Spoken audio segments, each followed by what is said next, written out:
예수님을 가장 잘 따랐던 베드로가 예수님께서 예수님의 사역을 제자들에게 설명하셨을 때 베드로가 그렇게 말하죠. 예수님께 그런 일은 절대로 일어나지 않습니다. 그때 예수님께서 베드로에게 사단아 물러가라 라는 표현을 하시게 됩니다. 베드로 자체가 사단이라는 얘기가 아니죠. 사단아 물러가라 그렇게 얘기를 했을 때는 베드로는 예수님의 제자이지만 베드로가 하나님의 일을 그르치려 하고 있기 때문에 예수님께서 베드로에게 사단아 물러가라 라고 이렇게 말씀을 하셨던 겁니다. 다시 말하면 사단이라고 하는 건 그 본질이 하나님의 일을 그르치는 거예요. 하나님의 일이 성취하지 못하도록 그렇게 하는 겁니다. 그러나 어떤 존재가 하나님의 일을 성취하지 못하도록 그렇게 막을 수 있겠습니까? 없죠. 그러니까 우리가 욥기서를 읽어봐도 욥을 칠 때에 사단이 하나님으로부터 허락을 받아야 하듯이 이 세상에 일어나는 모든 악이라 할지라도 또 혹은 선이라 할지라도 하나님의 주권 없이 하나님의 허용 없이 일어나는 일은 없다라고 하는 것입니다. 그래서 여러분들과 저는 우리의 인생 가운데 풍랑이 다가와도 어려운 일이 있어도 걱정할 이유가 없는 것이 다가오는 그 현실의 어려움이 없어지기 때문에 걱정하지 않는 것이 아니라 또 다가오는 그 어려움의 그 고통이 별로 크지 않기 때문에 걱정하지 않는 것이 아니라 그 역경은 사라지지 않고 그 고통은 여전히 있지만 그리고 그 고통은 너무나 심각하여 참으로 이 세상을 살아가는 것이 너무나도 힘들 수도 있겠지만 그러나 이 땅에 일어나는 모든 일은 하나님의 주권 아래에서 일어난다라고 하는 거예요. 다시 말하면 여러분들과 제가 믿고 신앙하고 있는 그분 그 하나님 뜻 가운데 있다라고 하는 것이기 때문에 우리가 그 하나님을 진실되이 믿고 하나님과 동행하고 하나님의 말씀을 알기 위해 더 노력을 하고 기도에 힘쓸 때 그리고 우리의 믿음이 온전히 하나님과 함께 있을 때에 그 하나님의 은혜 안에 있을 때에 우리가 걱정스러운 일은 있지만 고통은 그대로 있지만 그러나 걱정하지 않아도 된다라고 하는 거예요. 근데 그게 말처럼 쉽지가 않죠. 내가 해결해야 될 문제가 있는데 근심하지 않는다, 걱정하지 않는다 힘들죠. 그래서 여러분들과 더욱더 말씀을 읽어가고 기도하게 되는 거고 말씀 속에 일어나는 이 사건들을 통해서 우리보다 이 모세라고 하는 사람이 경험하고 있는 이 일은 더 걱정스럽고 더 근심스러운 일이다라고 하는 것을 우리가 알게 되므로 우리가 우리의 인생을 살아갈 때 위로를 받고 우리의 인생이 어렵지만 모세의 인생과 비교하면 아무것도 아니구나 라고 하는 것을 깨닫게 되는 겁니다. 이스라엘 백성을 떠나게 해서 사흘길쯤 떨어진 그 광야로 들어가서 하나님 앞에 예배하게 해달라라고 하는 그 부탁을 바로는 계속 무시합니다. 그래서 이번에는 땅에 있는 그 티끌, 먼지죠. 이 먼지를 다 이로 만드는 그러한 재앙을 하나님께서 내리게 하십니다. 그래서 실제로 이 먼지가 전부 이가 됐어요. 그래서 이 이가 사람과 가축을 이제 괴롭히기 시작을 합니다. 그런데 요술사들도 마술사들도 그렇게 하려고 시도를 했으나 그렇게 하지 못했어요. 이때 요술사들이 깨닫게 됩니다. 이것은 하나님의 능력이구나. 그래서 19절 오늘의 본문 출애굽기 8장 19절에 요술사가 바로에게 이르되 이는 하나님의 권능이니이다 하였으나 바로의 마음이 완악하게 되어 그들의 말을 듣지 아니하였으니 여호와의 말씀과 같더라. 요술사들이 바로에게 지금 모세가 하고 있는 저 이적들 혹은 저 재앙이죠. 정확히 얘기하면 그 재앙은 사람의 힘이 아니라 하나님의 권능입니다 라고 이렇게 설명을 해줍니다. 그러나 바로가 그 말을 듣고 그래 그거 정말 하나님이 하신 거야? 라고 마음을 돌이키는 것이 아니라 마음이 완악해져서 그의 태도와 생각을 바꾸지 않습니다. 그런데 중요한 말이 나오죠. 여호와의 말씀과 같더라. 다시 말하면 바로의 마음을 완악하도록 그냥 내버려 두시는 분이 하나님이시라는 거예요. 이 말은 하나님께서 바로의 마음도 바꿀 수 있지만 그러나 내버려 두시는 거예요. 바로 여기에 구원이라고 하는 것이, 하나님의 인도를 받는다고 하는 것이 인간으로부터 시작하는 것이 아니라 하나님으로부터 시작한다라고 하는 결정적인 증거가 되는 겁니다. 우리가 이렇게 예수님을 믿고 한 자리에 이렇게 모여서 예배를 드리고 있지만 이 믿음의 출발점이 여러분들과 저로 시작한 것이 아니라 하나님이 여러분들과 저의 마음을 바꾸어 주시고 예수님을 믿을 수 있는 믿음을 주셨기 때문에 이렇게 예배를 드릴 수가 있는 거예요. 그러므로 예수님을 믿고 그의 보혈을 통해 구원을 받는다라고 하는 그 복음은 인간의 의는 전혀 없고 하나님의 의를 통하여, 하나님의 뜻을 통하여 인간이 구원을 받게 된다라고 하는 것입니다. 바로는 이렇게 마음을 바꾸지 않습니다.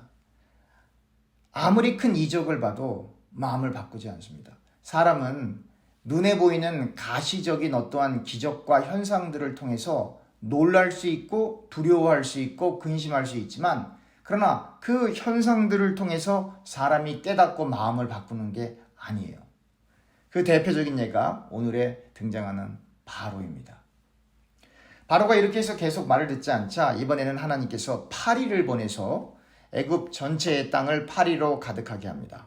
온 땅이 파리로 말미암아 황폐해지고 그리고 바로뿐만 아니라 요술사들 그리고 많은 신하들은 이제 압니다. 이게 보통 일이 아니구나. 이게 정말 하나님이 하시는 일이구나 라고 하는 것을 알게 되고 그 재앙 앞에서 더 이상 아무것도 할 수 없다는 사실을 바로와 그의 신하들은 알게 됩니다. 그래서 25절 바로가 모세를 부릅니다.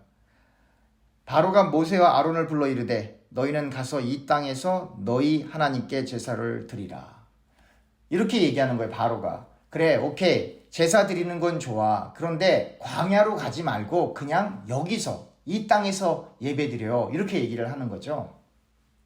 사랑하는 교회 여러분, 우리가 이렇게 바로의 속삭임을 들을 때가 많이 있어요. 우리가 이렇게 지금 예배를 드리고 있는데 하나님께 예배를 드리려고 하면 애굽 땅에서 예배 드릴 수가 없어요. 예배를 드리려면 반드시 애굽 땅을 떠나서 광야로 들어가서 예배를 드려야 해요. 다시 말하면 세상에 있는 어떤 세계관과 세상에 있는 어떤 철학 혹은 사조, 세상적인 생각, 또 세상에서 추구하는 것, 그런 것들을 가지고 예배를 드리는 것을 애굽 위에서 예배를 드리는 거예요. 그럼 애굽을 떠나서 광야에 가서 예배를 드린다는 건 뭐예요? 광야는 아무것도 없어요. 그냥 텅 비어있는 상태라요. 물도 없고 음식도 없고 재물도 없고 사람도 없고 그냥 광야예요. 거기 가서 예배를 드려야 돼요. 여러분들과 제가 그렇게 예배를 드려야 돼요. 지금 여러분들과 제가 이렇게 이 자리에 앉아 있는데 우리의 머릿속에 애굽의 생각으로 가득 넘쳐 있으면 하나님 앞에 예배를 드릴 수가 없어요. 우리의 머릿속에 경제적인 생각, 물질적인 생각, 세상적인 생각, 그리고 세상에서 내가 하려고 하는 생각들로 가득하고 생각은 다른 데 있는데 몸은 지금 이렇게 예배를 드리고 있는 것이라고 한다면 그것은 애굽에서 예배를 드리고 있는 거예요. 또 다른 측면에서 하나님을 사모해서 예배를 드리고 있는데 여러분들과 제가 사모하고 구하는 것이 다 세상에서 필요한 것을 가지고 하나님 앞에 나온다고 한다면 그건 역시 애굽에서 예배를 드리고 있는 거예요. 신령과 진정으로 예배를 드린다라고 하는 것은 예수님을 믿고 예수님 안에서 예배를 드려 진리이신 예수님과 영이신 성령, 그리스도의 영을 통하여 하나님 앞에 예배를 드린다는 것이 맞아요. 어떤 특별한 정성을 이야기하는 것이 아니죠. 그러나 우리가 실제로 진리이신 진리의 말씀이 성육화되신 예수님을 통해서 그리고 그의 보혈을 의존하여 그의 이름으로 기도하며 영이신 성령 하나님 그리스도의 영을 통하여 하나님 앞에 예배를 드린다고 하는데, 그런데 우리의 생각이 세상 것으로 가득 넘쳐서 하나님 앞에 나와서 예배를 드린다라고 한다면, 입술로는 내가 신령과 진정으로 예배를 드린다라고 하지만 그건 말뿐이고 실제로는 우상에게 예배 드리는 형태와 똑같은 것이어서 하나님께서 그 예배를 받으실 수 없다라고 하는 거예요. 그러니까 여러분들과 저도 애굽을 떠나야 해요. 여러분들과 저의 인생 속에 있는 그 애굽, 하나님이 기뻐하시지 않는 그것, 하나님이 좋아하지 않는 그것을 다 떨쳐버리고 거기서 나와야 그 다음부터 예배가 시작되는 것입니다. 그렇지만 사랑하는 교회 여러분, 오해는 하지 마십시오. 광야로 간다고 해서 거기서 우리의 마음이 더 기쁜 게 아닙니다. 거기서 우리의 마음이 더 만족되는 게 아닙니다. 왜 그러냐면 이스라엘 백성들이 애굽에서 나와서 광야로 들어가서 인생을 살았을 때 거기서 이스라엘 백성들이 그렇게 후회하고 그렇게 애굽을 다시 동경을 합니다. 왜 그렇죠? 그들이 즐기고 그들이 좋아했던 것을 더 이상 할 수가 없기 때문에. 그래서 여러분들과 제가 이 땅을 떠나, 다시 말하면 애굽을 떠나 광야로 들어간다라고 하는 건 사실은 행복한 일이 아니에요. 이 땅에서 받는 고난보다 더 힘들 수 있어요. 이 땅에서 받는 역경보다 더 고독할 수 있어요. 자꾸 이 인본주의적으로 성경을 해석하시는 분들이 하나님을 만나면 자꾸 행복하다, 우리가 더 존귀해진다, 이런 표현들을 자꾸 써서 마치 예수님을 잘 믿으면 근심도 없고 걱정도 없고 늘 평안할 것만 같은 그러한 성경에 언급하고 있는 것과는 상반되는, 성경과는 상관없는 심리적인 안정, 영적인 안정을 자꾸 이야기하는데, 여러분 성경 읽어보세요. 그런 얘기 없어요. 바울이 언제 마음이 편안한 적이 어디 있습니까? 베드로가 마음 편안한 적 어디 있겠어요? 모세가 지금 마음이 편안하겠습니까? 모세의 마음이 어떻겠어요? 왕 앞에 목숨을 걸고 서서 하나님의 메시지를 전하는데 그 메시지는 전부 바로 왕에게 대적하는 거죠. 사실은 바로 왕이 하기 싫은 걸 자꾸 얘기하는 거 아니에요. 바로의 마음이 더욱더 완악해져서 모세를 죽일 수도 있는 거잖아요. 더군다나 이스라엘 백성들이 다 모세를 지지하는 것도 아니고. 사랑하는 교회 여러분, 애굽을 떠나서 광야를 들어가면 다 그 어려움이 있는 거예요. 그걸 그리스도 안에 있는 고난이라고 하는 거고, 그걸 십자가라고 하는 거예요. 세상 속에 머물면서 세상적인 일들로 고통당하는 거 십자가 아닙니다, 여러분. 그건 여러분들과 제가 잘못해서 생긴 일들이고 그 결과를 여러분들과 제가 받는 것이지, 누가 그걸 십자가라고 합니까? 아직 세상에 그대로 머물러 있는데.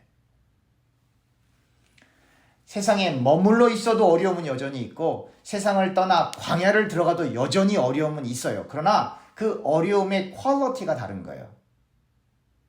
세상에 있을 때 당하는 어려움은 나로 인해서 당하는 어려움이고, 광야로 들어가서 당하는 어려움은 하나님의 인도 가운데 우리가 하나님의 백성으로 빚어져야 하는 과정 가운데 있는 어려움이기 때문에 그 어려움을 우리가 선택을 해야 하는 것입니다.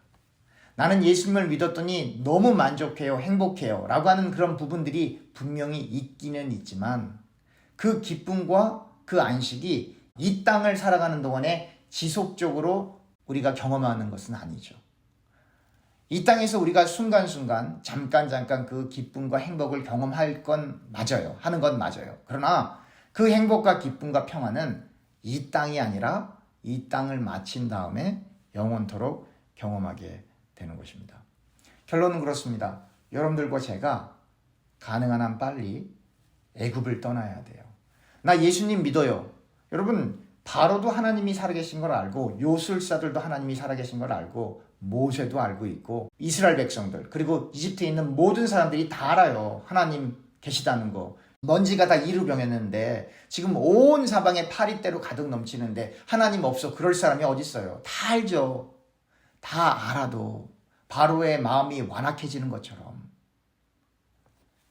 사람들이 애굽 땅을 떠나야 떠나는 것이지 그 기적이 있다라고 해서 애굽 땅을 떠나는 게 아니거든요. 모세가 하나님을 믿고 있고 이스라엘 백성들이 하나님을 믿고 있지만 애굽 땅을 떠나야 하는 거예요. 똑같습니다. 우리가 말로는 예수 믿어요. 그건 말이지 믿음의 고백 아니거든요. 믿음의 고백이라면 그 땅을 떠나야 하는 거예요.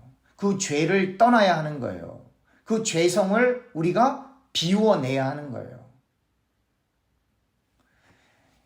엄밀하게 얘기하면 애굽을 떠난다라고 하는 건 여러분들과 제가 우리 자신을 부인하지 않고는 불가능한 거예요. 왜냐하면 가장 무서운 애굽은 우리의 환경이 아니고 여러분들과 제 속에 있는 그 마음이거든요.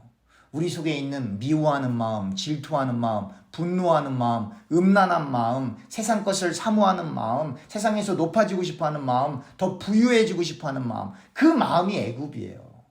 그 마음. 그거를 깨트려야 되는데 그걸 우리가 어떻게 깨트려요? 그 마음을 깨트리는 게 자기 부인이고 그 마음이 깨져야 그 마음이 산산조각 나야 이집트에서 떠나 광야로 들어가는 거예요. 그러니 인간이 그렇게 좋아하는 세상적인 생각들을 다 깨트려야 하니까 얼마나 고통스럽겠어요. 그리고 누가 그걸 하고 싶겠어요. 그래서 여러분들과 제가 그것을 그냥 나는 원래 생겨먹은 게 이래요. 나는 원래 기질이 이래요. 나는 원래 이래요. 그 얘기는 뭐예요? 애굽 안 떠나겠다는 얘기예요. 애굽을 안 떠나면 어떻게 됩니까? 죽습니다. 육신의 죽음이 무서운 게 아니고 영혼의 화인이 박히는, 화인 맞는, 다시 말하면 하나님 나라에 못 가는 일이 발생할 수 있다라고 하는 거예요. 여러분 27절에 이런 표현이 나요. 우리가 사흘길쯤 광야로 가서 예수님께서 죽으시고 부활하셨죠. 며칠 만에요? 3일 만에. 이집트에서 광야로 가는데 3일 걸려요. 왜요? 우리의 육신이 예수님께서 죽으시고 3일 만에 부활했던 것처럼 여러분들과 제가 이집트를 떠나 3일 길을 가서 예수님의 부활에 동참하는 거예요. 다시 말하면 우리의 옛사람이 예수님과 연합되어 죽어버리고 그리고 예수님과 함께 연합되어 부활돼서 광야에 있어야만 해요. 다시 말하면 여러분들과 저의 마음판, 여러분들과 저의 옛사람이 완전히 죽는 역사가 일어나는 거예요. 그걸 자기 부인이에요.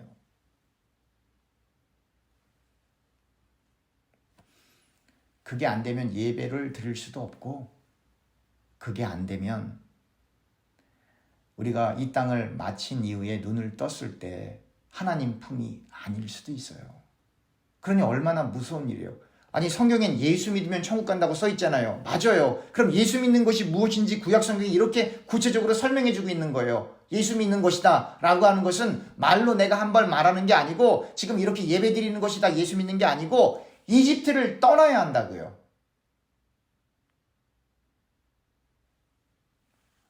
우리 자신을 포기해야 돼요. 우리 자신을 부인해야 돼요. 여러분 세상의 사조를 보세요. 다 세상은 이렇게 얘기해요. 인간은 존엄합니다. 인간은 존중받아야 됩니다. 인간은 잘 살아야 합니다. 인간은 행복해야 합니다. 인간이 중요합니다. 다 인간 중심이에요. 당신은 사랑받기 위해서 태어났습니다. 성경은 뭘 얘기해줘? 인간은 티끌이야. 인간은 먼지로부터 시작했어.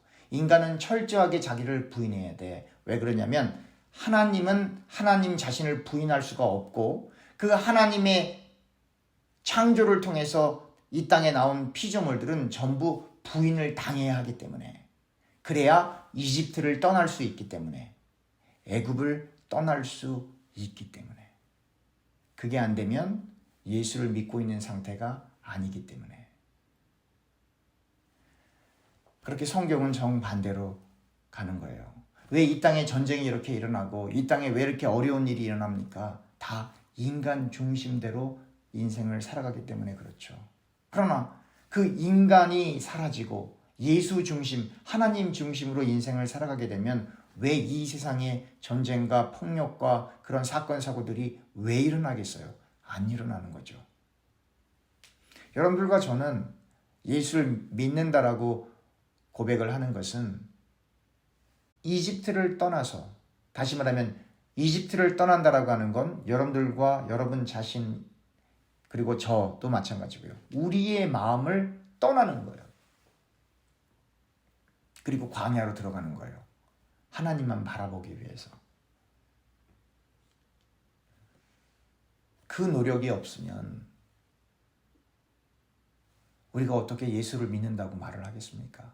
그게 안 되니까 교인들이 그 입에서 좋지 못한 말이 나오고, 그게 안 되니까 교인들이 좋지 못한 행동을 하게 되는 거예요. 그것은 성격의 문제도 아니고 성질의 문제도 아니고 성향의 문제가 아니라 여전히 예수를 불신하고 있는 믿음 없음의 결과라고 하는 것입니다. 그것이 바로 이 재앙과 파리 재앙을 통하여 구속사적으로 예수님의 관점에서 성경을 봤을 때 도달하게 되는 결론인 것입니다. 32절에 이런 표현이 나옵니다. 출애굽기 8장 32절. 그러나 바로가 이때에도 그의 마음을 완강하게 하여 그 백성을 보내지 아니하였더라. 바로는 절대로 이스라엘 백성을 못 보내는 것처럼 우리 역시 우리의 세상적인 생각을 절대로 못 버리는 것을 하나님께서 너무 잘 아셔서 하나님께서 여러분들과 저의 심령 가운데 믿음을 선물로 주신 거예요.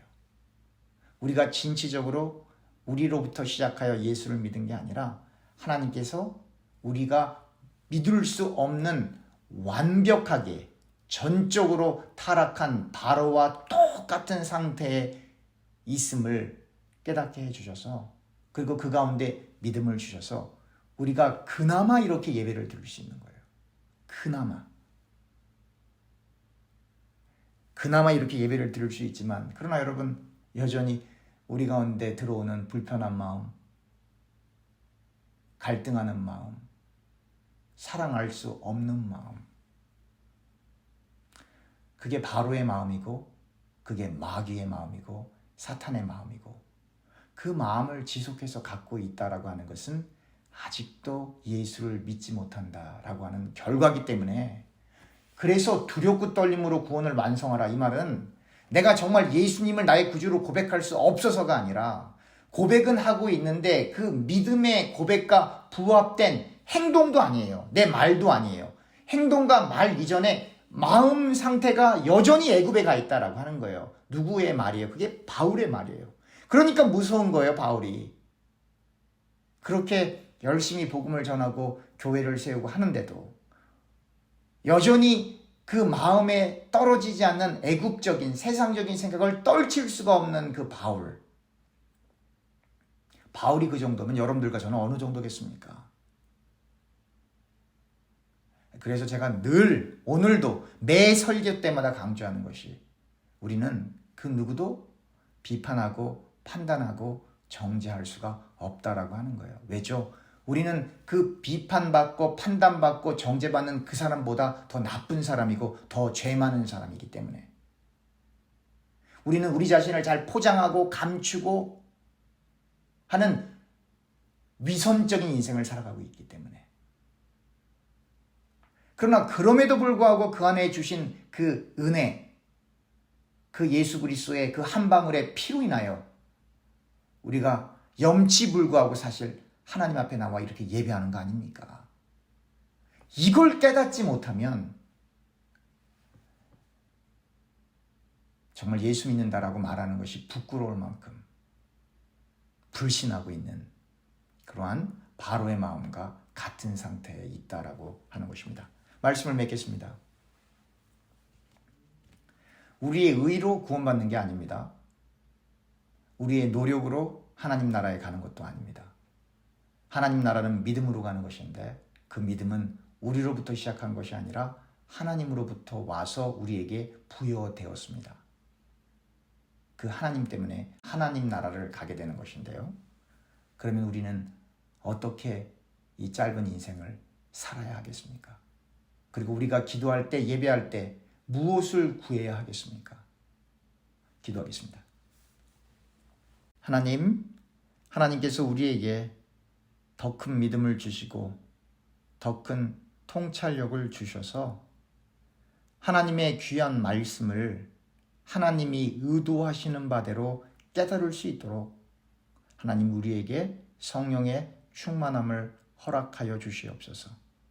하나님, 우리는 너무나도 부족한 정도가 아니라 하나님을 예배하기에는 너무나 역부족이고 불가능한 티끌과 같은, 사실은 벌레만도 못한, 짐승보다도 못한 은혜를 은혜로 깨닫지 못해서 그 은혜를 소화하지 못하고 그 은혜를 오히려 남용해서 믿음이라고 하는, 직분이라고 하는, 사역이라고 하는 것을 핑계하여 어쩌면 하나님의 백성들을 비판하고 정죄하고 판단하고 있지 않은지 우리 자신을 돌아보게 하여 주시옵시고, 과거에 그런 일이 있었다면 철저히 회개하게 하시고, 그리고 다시는 그런 일이 없도록 하나님, 우리가 없음의 자리, 티끌의 자리, 자기 부인의 자리, 예수 그리스도께서 온전히 우리를 주관하고 주님만이 주인 되시는 그 자리, 그 광야로 갈 수 있도록 하나님 우리의 마음을 주의 말씀의 검으로 깨트리고 쪼개시고 부서뜨려 주셔서 우리가 할 수 없는 것을 주님께서 우리를 도구 삼아 하실 수 있도록 우리를 주 앞에 내려놓을 수 있는 저와 사랑하는 교우님들 되게 하여 주시옵소서. 예수님의 이름으로 기도합니다. 아멘.